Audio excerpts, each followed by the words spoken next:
also killed on 9/11. Avenge us.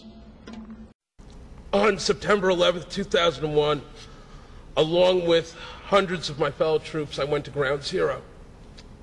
No one asked us, no orders were given. We went because our city, our country, our neighbors were under attack. And we knew what to do, or at least we thought we did. I came home 10 days later. I won't tell you about the vivid images of Ground Zero, there's no need to. If you were there, you know. If you weren't there, there's no need to talk about it. I want to tell you tonight about the people we call heroes, about the people in front of you, about the people you've read about in the newspaper for the past week who were invisible for the past 5 years, about the people who we applauded and put up banners for and wrote songs about and put into music videos and put movies on about and forgot about. That they were abandoned in their hour of greatest need and are still in growing numbers living in terrible physical and economic circumstances as they struggle with the carcinogenic effects of the toxic chemical soup Ground Zero became. That they still have the dignity and courage and even now fight like hell to save innocent lives, even as so many of us are dying. How many people in here live in New York City? Okay. Take a look at everybody with their hands up. If this room was full of rescue workers, I'd like to show you all something, but I need your cooperation. Will you help me? Can this side of the room, everybody stand up? Everybody on this side, if you're all rescue workers, will be dead in 4 years. Thank you. You'd all be dead in 4 years. That's our statistics. That's what's happening. In 7 years, it doubles. This is what Mount Sinai proved in a 17,000-page study that's on the internet. You can read about it. I would like to tell you tonight about September 13th, 2001, about marching down the West Side Highway after we had taken 3 hours of food and sleep and showers and checkups at the Chelsea Piers by some incredible volunteers, by thousands of them, who had set up a kind of a release station for those of us who were working on the pile. And on September 13th, we marched back in groups of 2s and 3s at first, and then dozens until there must have been more than 200 of us, carrying ropes, ladders, tools of every kind, back into the smoke and the poison and rubble, where we reached an intersection with hundreds of civilians cheering us on. Our uniforms were torn and soiled. Our resolve was simple: to stay and dig as long as we had any hope to save anybody.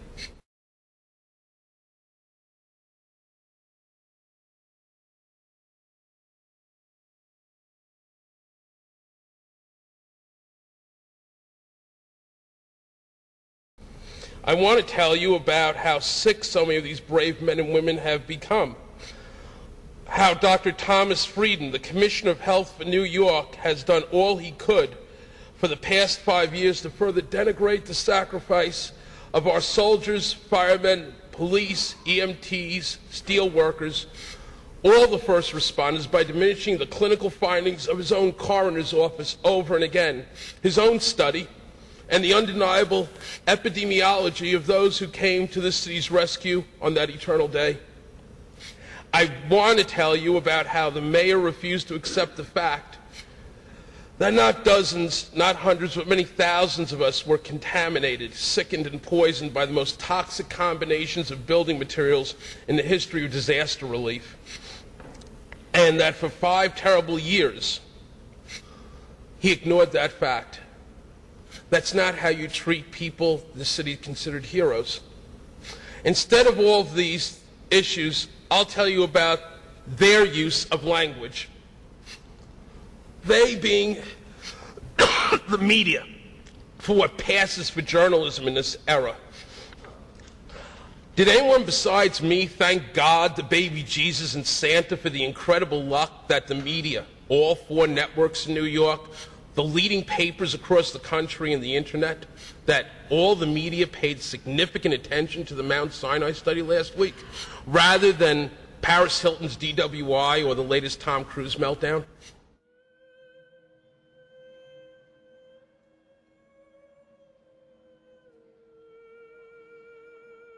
We finally got coverage worthy of this issue.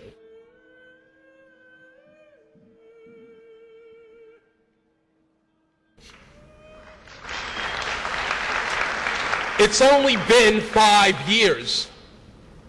5 years of our family members watching us drop dead. And every time Popular Mechanics calls the people of this movement nuts, these propagandists, professional liars and tools who cannot even by any stretch of the imagination be considered journalists, strike another nail into the coffin of another rescue worker. And every time Time magazine dismisses real, hard physical evidence that a new investigation needs to be launched into how concrete was pulverized,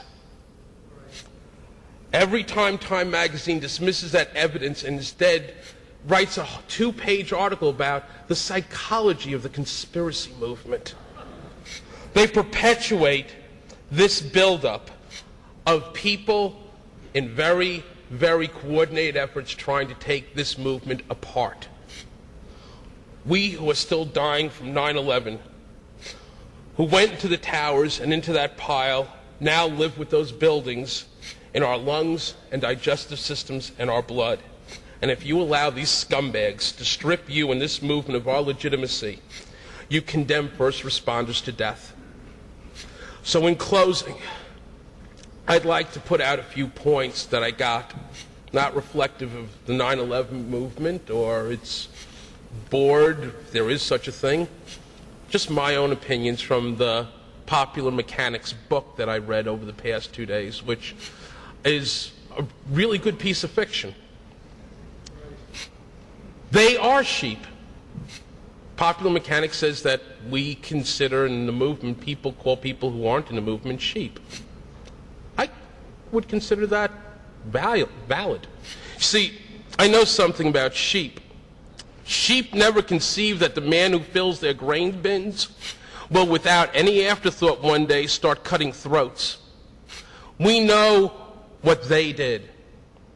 They being the government. We know what they're capable of, and we know that they can do it again. Time magazine wants to separate us, marginalize us, in order to make discrediting the evidence we're presenting acceptable. And that's a threat to every one of us. We're now officially conspiracy nuts. Give yourself a round of applause.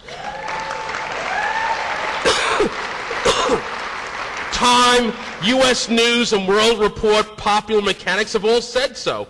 We're worse than Oliver Stone ever was with JFK. Worse than Spike Lee with that damn Katrina HBO special. Worse than that fat son of a bitch Michael Moore for suggesting Iraq is unjustifiable, and the Bush, Cheney, and bin Laden families have all been incestuous with each other with wild disregard out in the open, because sometimes the best place to hide. Loose change is more dangerous than anything they've ever encountered. In the words of a popular radio host, Michael Savage, who's really interesting to listen to since he's completely out of his mind, they're giving it away like the goddamn New Testament on a CD. How do you stop that? They can't hide the truth forever from everyone, so they'll discredit it. And to do that, first you have to attack the character of the movement, the public perception of our individual psychological statuses as a whole group. And this is what Time magazine tried to do. Yes, then you see their numbers will shrink, or at least They'll become stagnant. After all, for God's sakes, these people think they're a movement. It's obvious what happens next. They're radicals. They're undermining the war on terrorism. The Bush administration is just the worst liars, the most dramatically overt in their manipulations and deceit. They really don't give a crap if we see right through their schemes. Johnson, Nixon, Reagan, Bush, even Clinton tried to hide dirty laundry with the first establishment, though, of a genuine American dynasty. The dynasty that would have been established if maybe the Kennedys hadn't, for generation after generation, gotten blown away. See, now we're so delusional that we're comparing conspiracies. We understand the convolutions of empire in this room. How was the concrete pulverized? How was glass micronized into dust? And how was there molten steel? But a passport survived. What were those explosions reported by the FDNY? And why weren't the planes intercepted? And how did Hani Hanoi learn to fly like that? I don't think we're crazy. Everyone in this administration had motive, intent, and opportunity. Conspiracies are only evidence the courts won't hear. We came to your rescue on 9/11. Now thousands of us and our families need you to come for 2 hours. For myself and far too many of us, research and the effective treatment is going to arrive far too late. I have double metastasizations in both lungs. That's just a reality. But remember the other side of this room that stood up. We're the canaries in the coal mine. Where did all that dust go? We were also killed on 9/11. Avenge us.